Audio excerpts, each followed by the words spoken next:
Olá, pessoal! Eu sou a professora Priscila Machado e hoje estou passando para bater um papo rápido com vocês sobre as últimas alterações nos enunciados do Conselho de Recursos da Previdência Social. Tivemos três alterações importantíssimas e como a Faculdade Legal tem o compromisso de manter vocês sempre atualizados, aqui estou eu para conversar um pouquinho com vocês sobre essas novidades, ok? Antes da gente começar, vamos relembrar o que é o CRPS? Vamos partir lá do início, né? Quando a gente está falando em processo previdenciário, esse processo previdenciário ele vai ser dividido em duas pernas, não é isso? De um lado, a gente tem o processo judicial previdenciário, de outro lado, nós temos o processo administrativo previdenciário. Esse processo administrativo previdenciário, ele se inicia formalmente no momento que a gente vai até a autarquia previdenciária e faz a requisição de um benefício, né? Faz o requerimento de um benefício, ok? Fizemos esse requerimento passa então por uma análise da autarquia e ao final ali de todo o procedimento a gente tem uma decisão. E essa decisão pode ser uma decisão de deferimento parcial ou até mesmo uma decisão de indeferimento. Se foi concedido o benefício, só sucesso, né? A gente já fica feliz, a gente pensa nas bolsas, nos sapatos, nas viagens. Mas se o benefício foi indeferido, nós temos que tomar ali uma decisão muito difícil, né? Essa decisão muito difícil que a gente precisa tomar é: vamos levar o nosso processo para a discussão judicial ou vamos manter essa discussão no administrativo, né? Então essa é a nossa grande dificuldade, saber em que momento que a gente leva essa discussão para o judicial ou quando é mais interessante permanecer na esfera administrativa. Por isso, é muito importante, é fundamental que vocês conheçam os enunciados do Conselho de Recursos da Previdência Social, ok? Esses enunciados, eles darão para vocês um norte do posicionamento, né, do CRPS, do Conselho de Recursos da Previdência Social. Priscila, mas o que é CRPS? O que é Conselho de Recursos da Previdência? Perfeito, bora lá entender. Quando nós estamos falando de recurso, né, a gente teve ali aquela decisão da autarquia e o nosso benefício, por exemplo, foi negado. Se a gente opta por fazer um recurso, esse nosso recurso ele não é analisado pelo INSS, ele é analisado pela Junta de Recursos da Previdência Social. Essa junta de recursos não faz parte da estrutura do INSS. É um ente apartado, isolado, diferente da autarquia previdenciária. Essa junta de recursos, ela faz parte de uma estrutura maior, que é o Conselho de Recursos da Previdência Social. Então, de um lado a gente tem o INSS, do outro lado nós temos o Conselho de Recursos, popularmente conhecido como CRPS.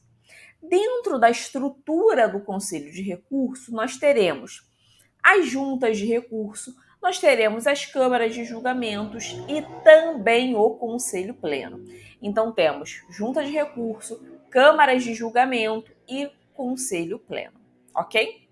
Esse nosso primeiro recurso, ele é analisado pela Junta de Recursos da Previdência Social, perfeito?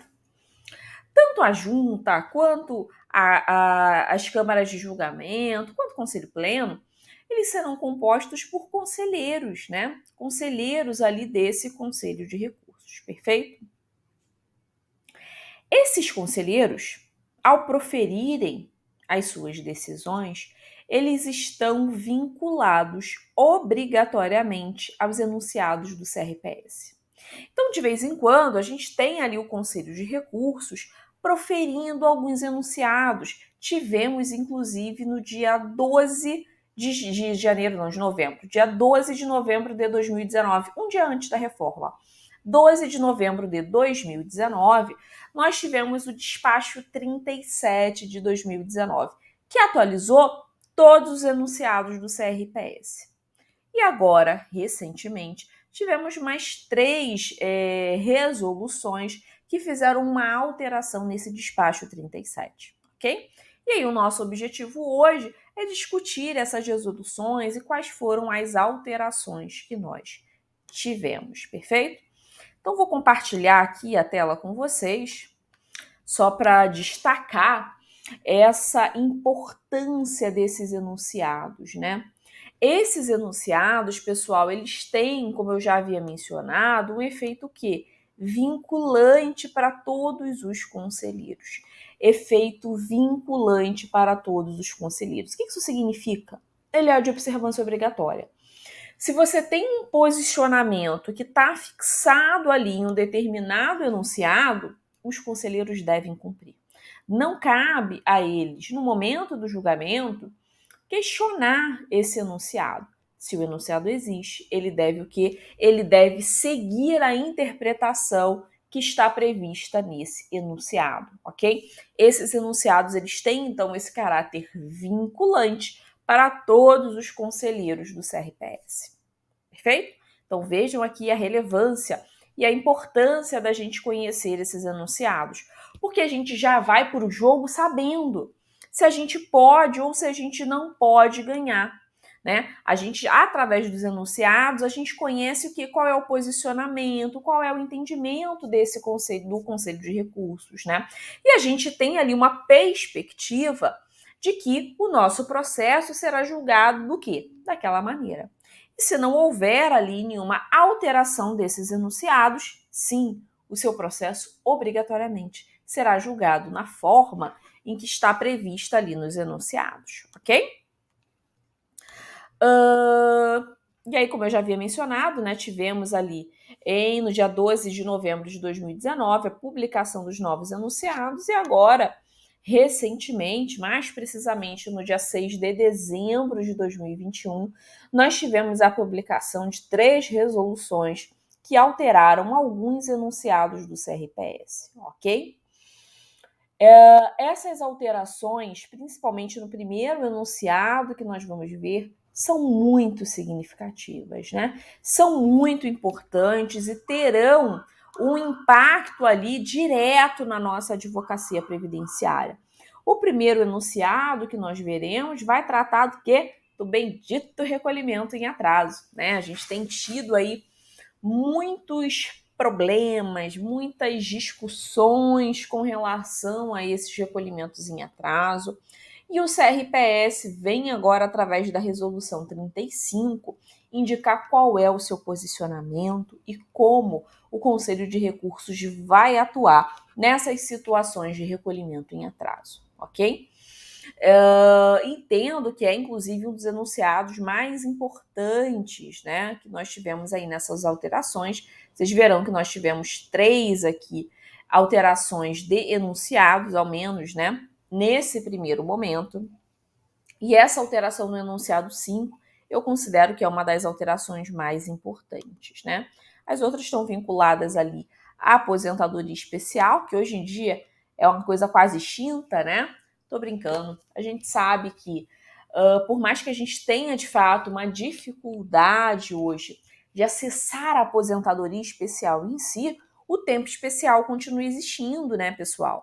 Então, por mais que a gente tenha uma dificuldade, eventualmente, de aposentar o nosso cliente na aposentadoria especial, a gente precisa lembrar que até a reforma, até 13 de novembro de 2019, os períodos dali para trás que foram trabalhados, né, sob a exposição ali a agentes nocivos, a gente sabe que a gente pode o quê? Pegar esse tempo e converter em tempo comum, buscando ali uma aposentadoria programável. Isso para os períodos elaborados até a reforma, ok?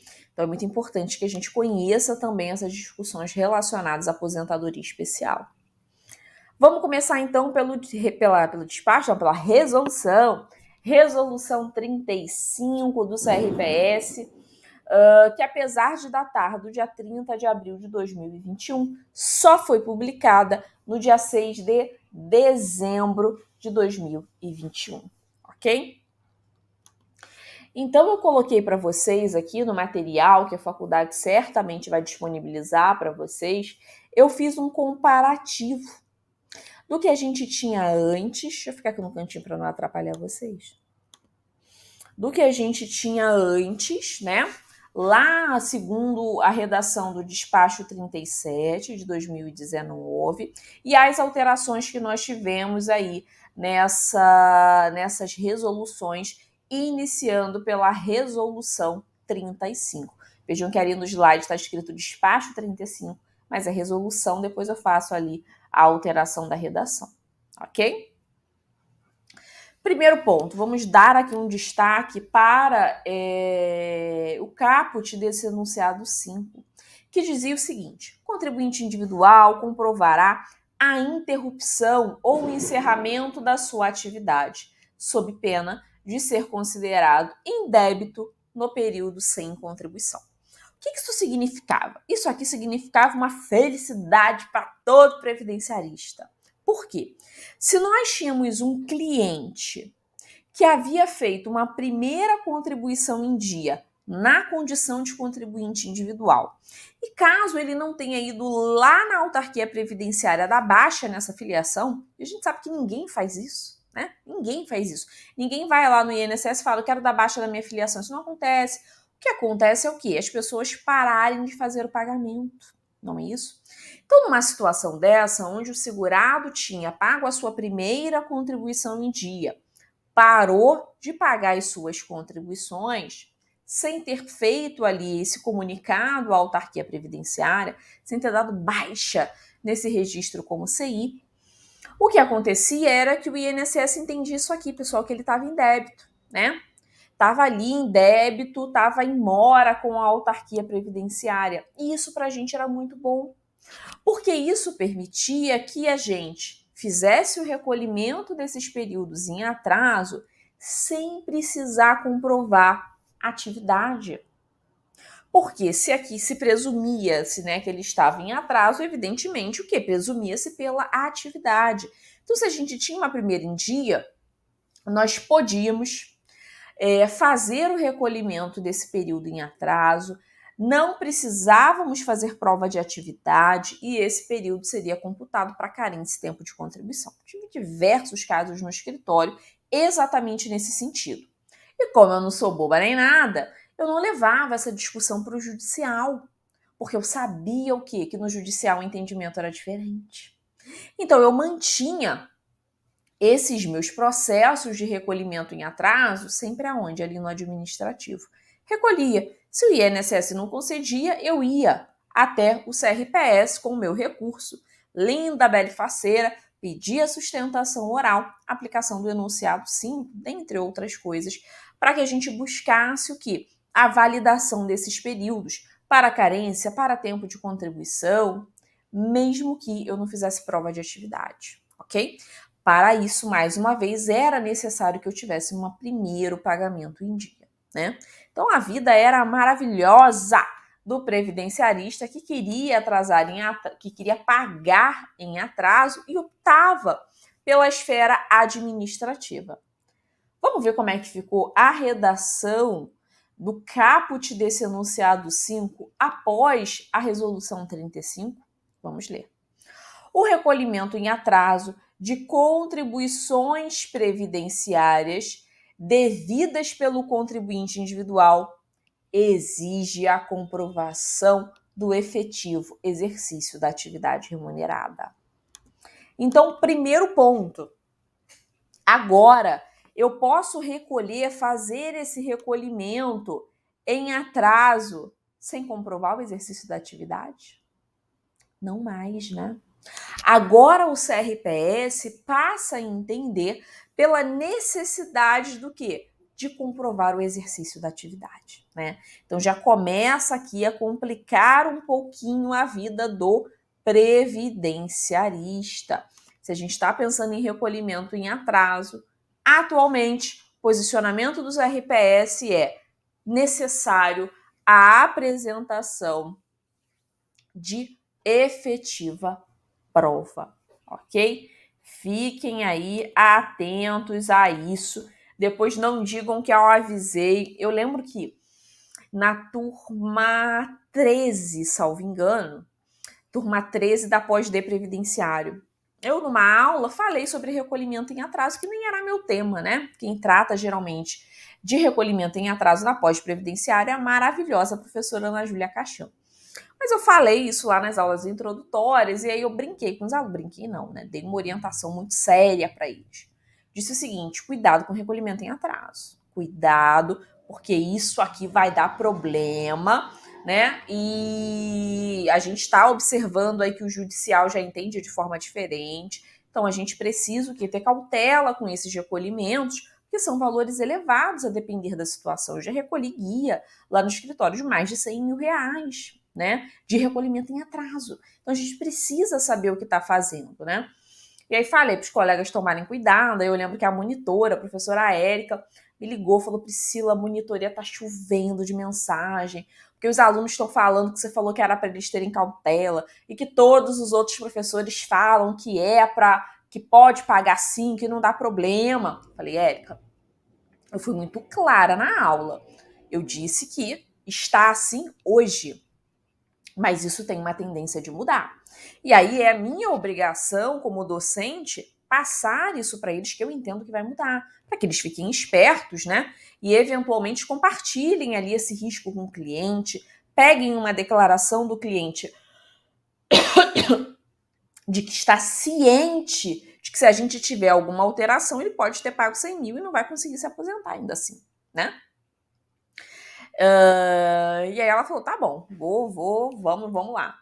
Passou alguns poucos dias dessa aula, teve essa reunião do Conselho de Recursos da Previdência Social e eu assisti uma parte da deliberação das mudanças do enunciado.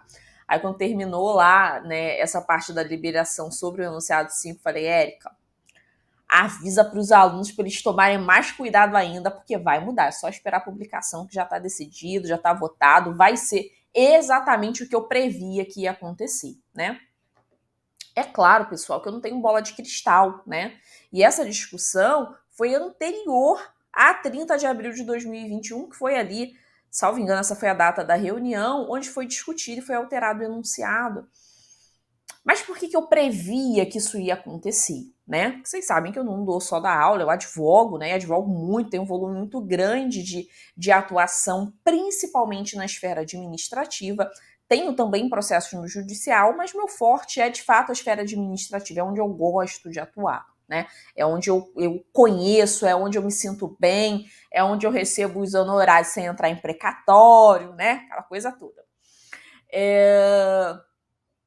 E aí, evidentemente, eu estou no administrativo, mas eu preciso acompanhar o que está sendo decidido no judicial. Não apenas nos meus processos, né? Porque recolhimento em atraso, gente, eu nunca levei para o judicial. Você não vai achar um processo judicial meu discutindo recolhimento em atraso, porque eu não fazia isso. Porque eu aplicava o quê?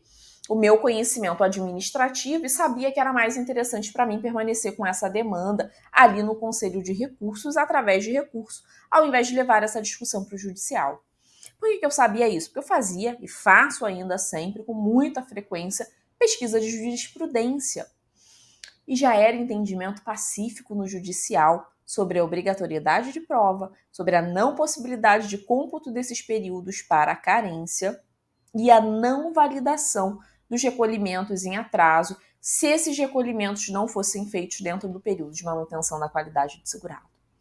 Se o judicial já estava se consolidando assim, vocês acham sinceramente que os procuradores não iriam orientar a administração a fazer uma alteração do entendimento administrativo? É claro que iam, gente, é claro que iam. Eu trabalhei muito tempo na procuradoria, mas não é porque eu estive lá que eu sei disso, não. É só a gente parar e pensar, o procurador está ali todo dia atuando no judicial. Você não acha que incomoda ele ver um posicionamento administrativo que é melhor do que o posicionamento judicial? É claro que sim. E eles fazem o quê? Comunicam à autarquia para que a autarquia promova o quê? Essa alteração ali dos seus posicionamentos, dos seus entendimentos administrativos, né? Nesse caso, não foi a autarquia, não foi o INSS em si, não foi a autarquia previdenciária, foi o CRPS, mas já era de se esperar que caminhasse dessa forma, já que esse já era o entendimento judicial, ok? Então, esse primeiro ponto, necessário agora o quê? Prova para recolher em atraso, prova do efetivo exercício de atividade laborativa, ok? Destaquei, é claro que a gente não vai ler, pessoal. Claro que a gente não vai ler aqui todo o teor dos enunciados de todas as alterações, não é isso, né? A ideia da nossa aula de hoje é que a gente discuta aí os pontos principais, né? E esse aqui é um dos principais, né? Antes tinha uma primeira em dia, podia recolher em atraso, agora não mais, meus amores, não mais, ok? A ideia é que a gente discuta, então, aqui os pontos principais, perfeito? Evidentemente, não vamos passar por todos, mas eu marquei aqui alguns que eu achava interessante que a gente discutisse, né? Lesse aqui a literalidade. Inciso 1º do enunciado 5, segundo o despacho 37 de 2019. A concessão de prestações ao contribuinte individual inscrito em débito ou seus dependentes é condicionada ao recolhimento prévio pelos segurados das contribuições em atraso necessárias à aquisição da qualidade de segurado ou carência. Segundo o que ficou, né? Pós-resolução 35, a concessão de prestação ao contribuinte individual em débito ou seus dependentes é condicionada ao recolhimento prévio pelo segurado das contribuições necessárias à aquisição da qualidade de segurado. Observem que aqui não trata da carência, mas não se enganem, pessoal. Não se engane. A gente continua tendo as mesmas discussões que a gente viu aí lá no DVBem 02, que a gente viu agora na portaria relacionadas a esses períodos de carência, ok? O fato da gente não ter aqui expressamente a expressão carência nesse enunciado 1 não altera em nada as discussões que nós temos relacionadas à carência no que tange o recolhimento em atraso.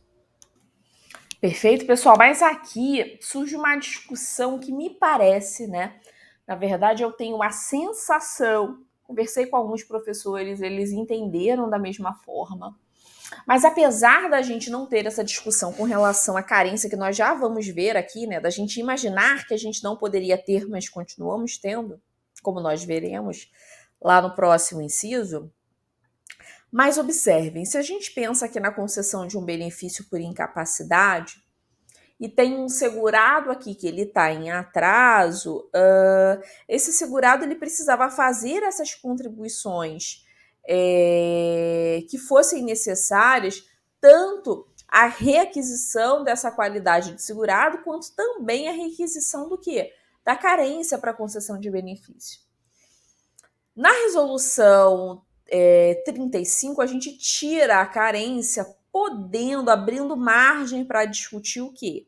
Que nessas situações a gente poderia buscar a concessão da qualidade de segurado apenas, né? E eventualmente aqui não se preocupar, né, com esses recolhimentos em atraso para fins de carência nesse ponto. Não é isso? É isso que a gente pensa, mas a autarquia previdenciária não é boba e, né, acaba, né, de uma forma ou de outra, influenciando também os posicionamentos do CRPS. E aí a gente chega no inciso 3º. E aí vocês vão entender aqui a discussão, os problemas relacionados à carência. Vamos lê-lo na integralidade. As contribuições recolhidas em atraso pelo contribuinte individual após o período de graça não serão computadas como carência, nem para fins de manutenção de segurado, mas apenas como tempo de contribuição. Conseguiram entender a sacada? Esse inciso 3º fecha todas essas possíveis discussões, né? a gente lendo ali no início, trocando, né? Discutindo ali com alguns professores antes de parar para ler tudo, né? E a gente fica ali com aquela cara de bobo que, nossa, eu devia ter lido tudo, não é isso? Porque aí a gente chegou aqui nesse inciso terceiro. E esse inciso terceiro, ele vai dizer para a gente o quê? Se o nosso segurado, contribuinte individual, faz recolhimento em atraso, e esse recolhimento em atraso for após, ok? Após o período de graça, esse período não vai computar, esse recolhimento, perdão, não irá validar, não irá fazer com que aquele período compute para fins de carência, nem para manutenção ali da qualidade do segurado. Então vamos imaginar o seguinte, e aí a gente precisa lembrar, né, essa discussão de qualidade de segurado sempre importantíssima. Os colegas não valorizam essa discussão com relação à qualidade de segurado, mas eu particularmente entendo que se não é o principal, é um dos principais pontos, né, do direito previdenciário a ser aprendido, né? E aí quem trata para a gente de qualidade de segurado, quais são as hipóteses de período de graça, de extensão dessa qualidade de segurado, é o artigo 15 da Lei de Benefícios, artigo 15 da Lei 8.213 de 91, e também o artigo 13 do Regulamento da Previdência Social, artigo 13 do Decreto 3.048 de 99. Eles vão tratar das possibilidades de manutenção da qualidade de segurado mesmo sem recolhimento, ok? Se a gente olhar especificamente para o artigo 13 do regulamento, vocês terão o seguinte: se a pessoa, por exemplo, está lá contribuindo na condição de contribuinte individual e para de contribuir no artigo 3º do regulamento, não, perdão, artigo 15 da Lei de Benefícios. Temos lá especificamente no inciso 2º que esse contribuinte individual que está lá recolhendo e para de recolher, ele tem um período de manutenção da sua qualidade de segurado por 12 meses. Então, por 12 meses, por mais que ele não venha a verter contribuição, ele ainda assim terá a chamada qualidade de segurado. O parágrafo 1º e o parágrafo 2º desse mesmo artigo 15 vão trazer para a gente possibilidades de ampliação dessa qualidade de segurado, para que esses 12 meses venham a alcançar, talvez, quem sabe, 36, ok? Por que eu mencionei isso? Para que vocês, né, entendam o seguinte: parou de contribuir, eu tenho que analisar até quando que ele tem qualidade de segurado. Se ele recolheu em atraso dentro desse período, não tem problema nenhum, vai validar para carência, ok, né? Não há que se falar em problema com relação a isso. Agora, se ele vier a recolher em atraso após, pessoal, após perder a qualidade de segurado, essas contribuições não irão computar para carência, nem para fins de manutenção de qualidade de segurado. E alguns de vocês devem estar pensando: Priscila, mas se não vai contar para carência, não vai contar para qualidade de segurado, para que eu vou pagar isso? Porque às vezes você busca o quê? Que esse período compute apenas para tempo de contribuição. E se for tempo de contribuição, pessoal, e você estiver recolhendo fora do período de manutenção da qualidade de segurado, não tem problema nenhum. Não vai contar para carência, ok? Não vai contar para manutenção, mas vai contar para tempo, que é o que eu preciso. Perfeito? Fiquem aí atentos e bem atentos mesmo a essas discussões e a essas alterações. Ah, pessoal, olha, não está marcado aqui, mas antes da gente passar para o próximo enunciado, deixa eu destacar aqui para vocês também esse inciso de número 5. Essa discussão aqui é bem legal, ok? Os outros enunciados são mais rápidos, tá? Então fiquem tranquilos que a gente não vai se estender muito, não. Observem o seguinte: nós temos uma situação que é a situação daquele contribuinte individual, prestador, que a gente chama de contribuinte individual prestador de serviço, que é um contribuinte individual, uma pessoa autônoma, que presta serviço para uma empresa, ok? Esse contribuinte individual que presta serviço para uma empresa, desde o mês de abril de 2003, ele tem as suas contribuições previdenciárias presumidas, tal qual ocorre com o segurado empregado, com o empregado doméstico e com o trabalhador avulso. Ele prova que ele exerceu atividade nessa condição, uma vez comprovando que exerceu atividade nessa condição, na condição de contribuinte individual prestador de serviço, ele terá o período sendo computado para todos os fins. Ele tem o que a gente chama de presunção de recolhimento, ok?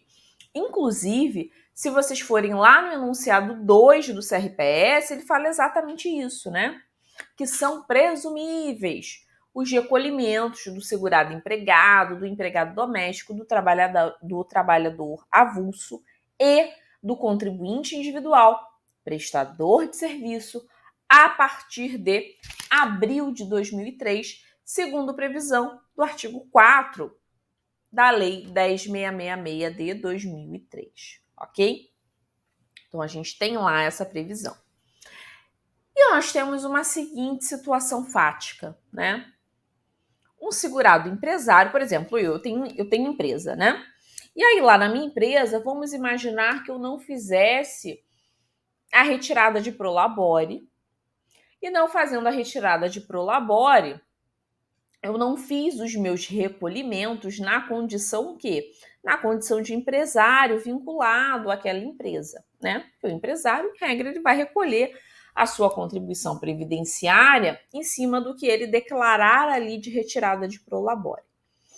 Vamos imaginar que esse contribuinte individual, empresário, ele de fato seja uma pessoa que vai lá, trabalha na empresa, que ele exerce de fato atividade para a empresa, tal qual como qualquer outro contribuinte individual.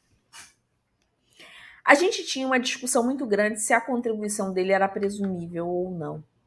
E vou dizer para vocês que muita gente entendia que sim, viu? Apesar da empresa dele, que ele era o dono, ele era o titular, apesar dessa empresa dele ser obrigada a recolher a contribuição e ele não fazendo esse recolhimento, ainda assim, mesmo ele sendo dono da empresa, entendia-se pela presunção de recolhimento, né? Algumas turmas aqui na Junta de Recursos entendiam dessa forma e concediam benefício previdenciário para esse segurado empresário que nunca contribuiu, aplicando que o artigo 4º da Lei 10.666 de 2003, dizendo que, olha, se ele trabalhou para a empresa, a pessoa jurídica devia ter feito o recolhimento. Se não fez, ele não pode ser prejudicado. Só que vocês concordam comigo que quem não fez o recolhimento foi ele, porque ele era o dono da empresa, né? E a gente tinha ali uma grande discussão sobre a possibilidade dessas pessoas terem ou não o seu recolhimento sendo validado ali de forma automática. E segundo o inciso 5 desse enunciado 5, passamos a ter expressamente que as contribuições do contribuinte individual não se presumem descontadas e recolhidas quando exercida a atividade na empresa da qual seja titular, diretor não empregado, membro de conselho de administração, sócio ou administrador não empregado. Então, observem que agora acabou a discussão, né? Esse segurado empresário que acabou ali se aposentando, né, em algumas situações, sob o meu ponto de vista, de forma indevida, porque eu acho que não tem que reconhecer mesmo, ok? Mas isso agora acabou, gente. Já está aqui no enunciado e o conselheiro vai seguir o que a gente tem aqui de previsão, ok? Agora sim, né? Vamos seguir aqui adiante. Esses outros enunciados são mais tranquilinhos para a gente discutir. Enunciado 11, né? Que foi alterado, então, pela resolução número 50, ok? Resolução número 50, perfeito? Aqui, pessoal, não se seguiu muito a lógica, né, dos temas que estavam sendo trabalhados nos incisos anteriores. Então, eu destaquei para vocês o que a gente teve de alteração significativa, né? O enunciado primeiro desse inciso 11 passou a prever que emprego, né, que considera-se ali trabalho permanente, que é né, quando a gente está falando aqui em concessão de benefício de aposentadoria especial ou contagem do tempo especial, a gente precisa comprovar o quê? A habitualidade e a permanência da exposição daquele segurado a esses agentes nocivos, ok? Habitualidade e permanência. Com relação a essa questão da permanência, a gente tem algumas situações onde a pessoa não está ali às 8 horas de trabalho exposta a algum determinado agente nocivo. É claro que tem períodos do quê? De intervalo. Ela levantou, saiu para ir no banheiro, para pegar um papel, ela não fica o tempo inteiro exposta aos agentes, ok? Uma pessoa que trabalha num poste, por exemplo, ela vai lá, trabalha, subiu em cima do poste, ficou exposta ali a tensão, depois ela desceu, subiu em outro poste. Então o fato dela ter descido de um poste para subir em outro descaracteriza essa situação? Não descaracteriza, ok? E não descaracteriza porque quando a gente estiver pensando em trabalho permanente, qual é o conceito que ficou fixado aqui pelo CRPS? Que trabalho permanente, pessoal, é aquele que ocorre quando a gente não consegue separar, ok? Quando a gente não consegue separar a exposição da produção do bem. Ou seja, aquela pessoa, para que ela exerça aquela determinada atividade, ela obrigatoriamente deve estar exposta a esse determinado agente nocivo. É o caso da enfermeira, né? O caso da enfermeira que vai lá, entra em um quarto, ajuda lá o paciente, entra em contato com agentes infecto-contagiosos. E aí ela sai dali, vai lá para o balcão, escreve o relatório para poder deixar para o médico, vai lá, pega o medicamento, volta, aplica na veia, foi na outra sala, contato de novo, outra sala, no outro quarto, né? Foi no outro quarto, contato de novo com agentes o quê? Infecto-contagiosos. Então, observem, esse contato é inerente à função dela. Não dá para ela trabalhar de enfermeira e não ter contato com esses agentes o quê? Com esses agentes nocivos, ok? Então, entendeu-se aí, dentro desse sentido, essa questão relacionada ao trabalho permanente, ok? Muito legal isso, acho que é um ganho muito grande para toda a advocacia, né? Essa situação. Eu trouxe aqui para destacar para vocês, inclusive, o tema 211 da TNU, né? Que caminha aí no mesmo sentido dessa nova redação do enunciado, que vai tratar essa questão da configuração do exercício da atividade pessoal com seu caráter, né, indissociável da produção do bem ou da prestação de serviço, ok? Independentemente de que do tempo, né, dessa efetiva exposição. Perfeito, galera? Bem interessante. Mais uma vez, o quê?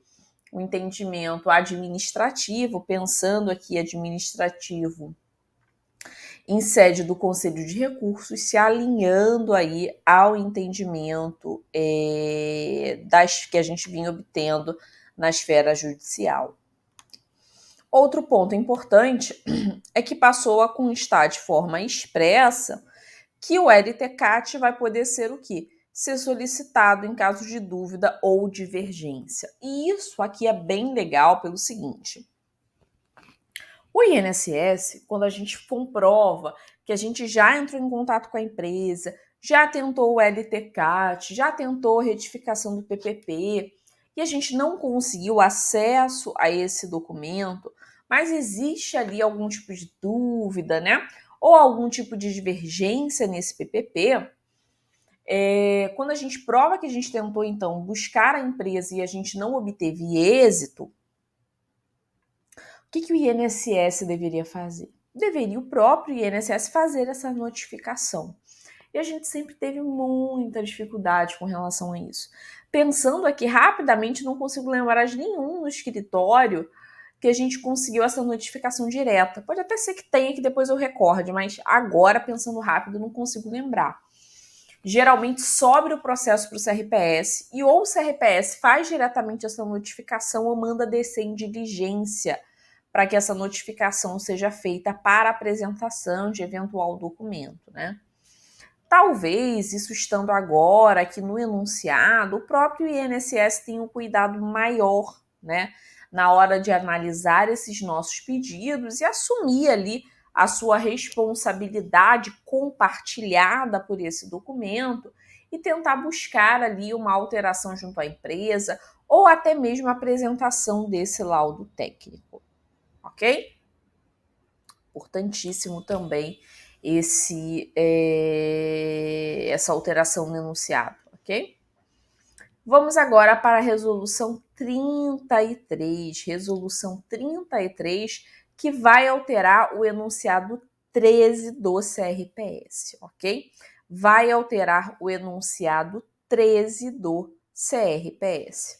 Aqui a gente vai ter tratativa vinculada à questão do agente ruído, ok?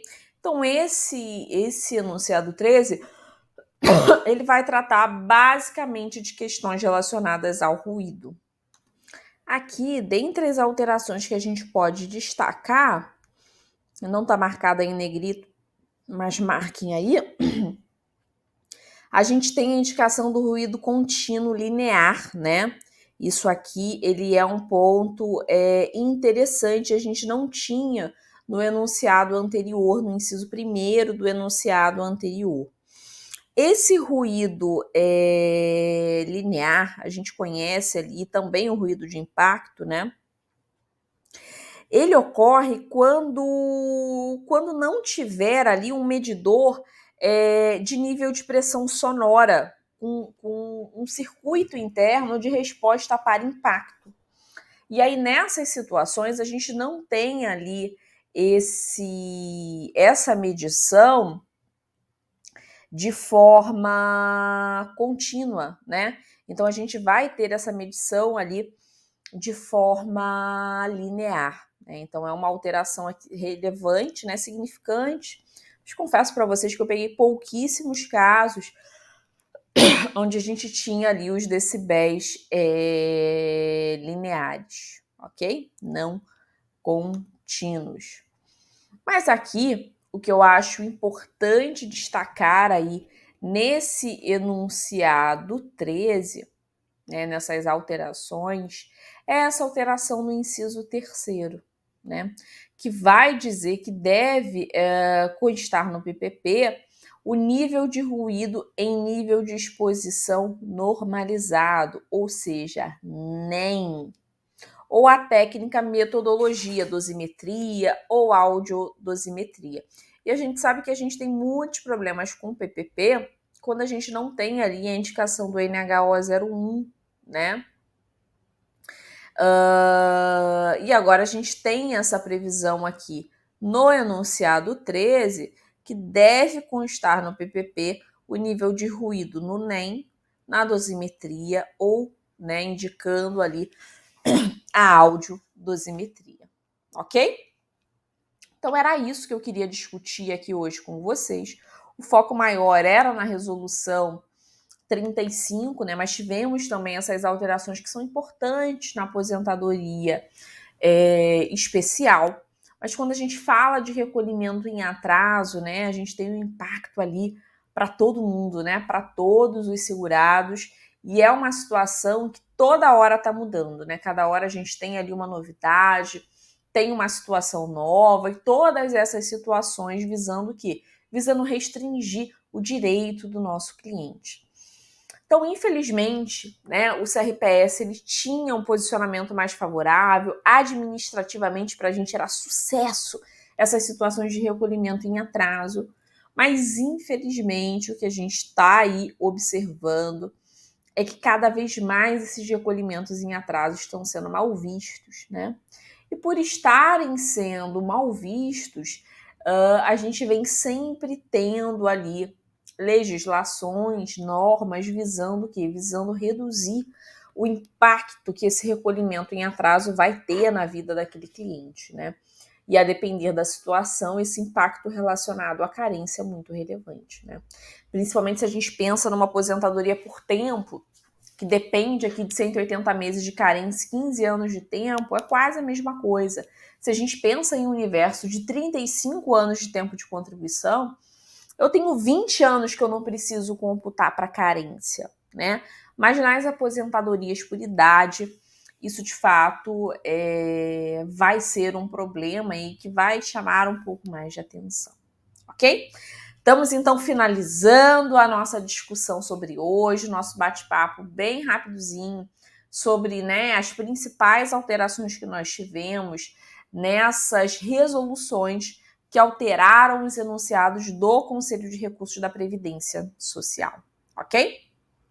Queria aproveitar, convidar vocês aqui para acompanharem a Faculdade Legal, ficarem atentos, porque em qualquer momento estaremos lançando as turmas de pós-graduação de Direito Previdenciário para o próximo semestre, né?